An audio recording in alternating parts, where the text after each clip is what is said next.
European point of view, the major problem is Donald Trump. I put it very simply. But from a European point of view, all the problems between the two sides, the two shores of the Atlantic, comes from the attitude of the American president. The Europeans, they want a free trade agreement with the US, impossible to make it. They want more American commitment to European defense, possible to make it. They suffer from all the attacks by the American president on the European Union. They have the impression that Donald Trump wants simply the end of the European Union.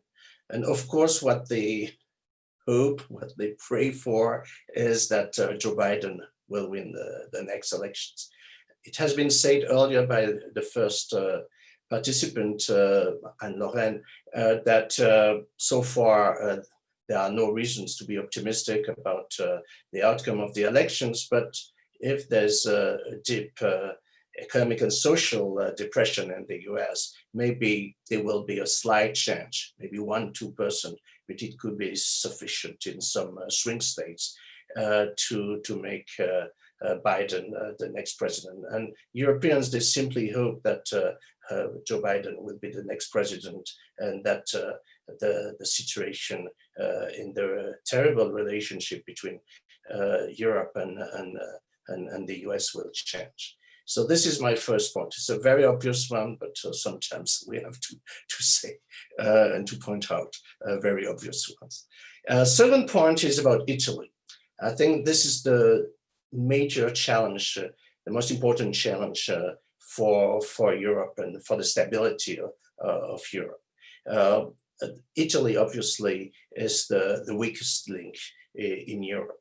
Why? Because before the coronavirus crisis, the situation was already bad, economically, socially, politically, and now it's worse.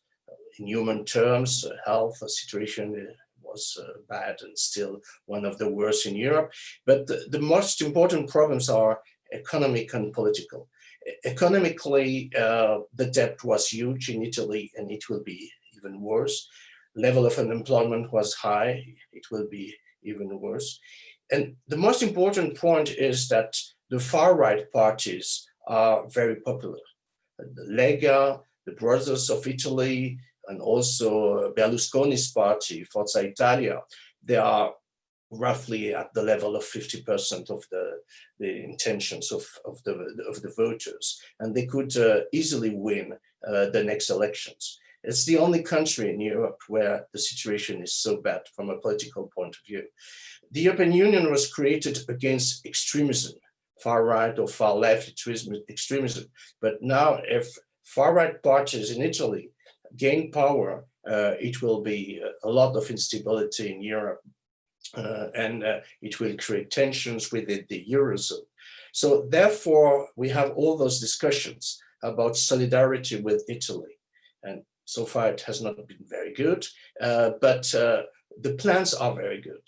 What has been on the table, not fully completed, I agree, but what is on the table for supporting Italy and other weakest parts of Europe is very important. We'll know more about it by May 7, but still, there's a lot of solidarity on the way.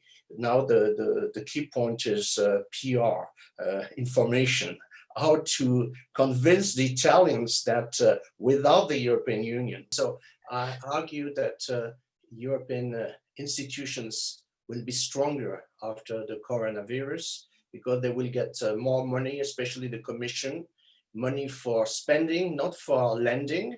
It will be grants, it won't be loans. And so the budget of the Commission will be much higher than the budget of Russia, for instance.